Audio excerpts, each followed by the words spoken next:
Welcome to my world day 3. మా friend night call చేసి టెంపుల్కి వెళ్దాం అన్నాడు. ఎక్కడ అంటే కొద్ది లాంగ్ ఉంటుంది, నువ్వు వస్తా అంటే రెడీగా 6 o'clock అంటే సరే వస్తా అని చెప్పిన.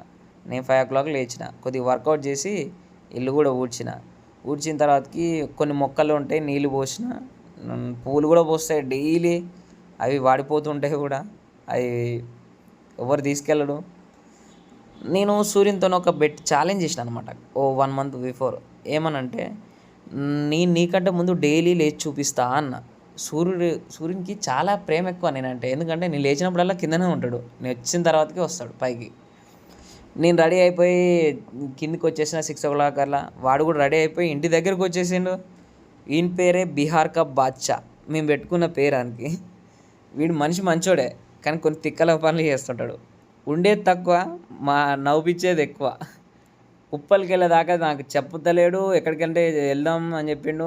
మధ్యలో టిఫిన్ చేసినాం, తర్వాతకి చెప్పిండు మనం వెళ్ళేది మైస్గండి అని. దగ్గరికి వెళ్ళిన తర్వాతకి మేము వెళ్ళేసరికి ఎవరికి అంత ఖాళీగానే ఉంది, ఎవరు లేరు. ప్రదక్షిణాలు చేసిన తర్వాతకి టెంకాయ తీసుకున్నాం, అందులో కొన్ని గాజులు ఇవి పూలు ఇచ్చిండు, అక్కడ పెట్టేసి కొబ్బరికాయ కొట్టేసినాం. మేము వెళ్ళినప్పుడు ఎవరు లేకపోయేసరికి మేము దేవుని దగ్గరికి వెళ్ళినాం, చాలా దగ్గరికి వెళ్ళి దర్శనం చేసుకున్నాం. అమ్మవారు మంచిగా చాలాసేపు చూసుకొని మధ్యలో మేము లంచ్ చేసినాం. తర్వాతకి స్టార్ట్ అయిపోయినాం. వానికి ఏదో అర్జెంట్ వర్క్ ఉందని చెప్పిండు. నన్ను మా రూమ్ కొద్ది దగ్గరనే ఇసిపెట్టిండు. ఆ నుంచి నేను వాక్ చేసుకుంటా వెళ్ళిపోయినా. ఇది డే 3. మళ్ళీ రేపు కలుద్దాం. అంటే వెళ్తాను, బాయ్.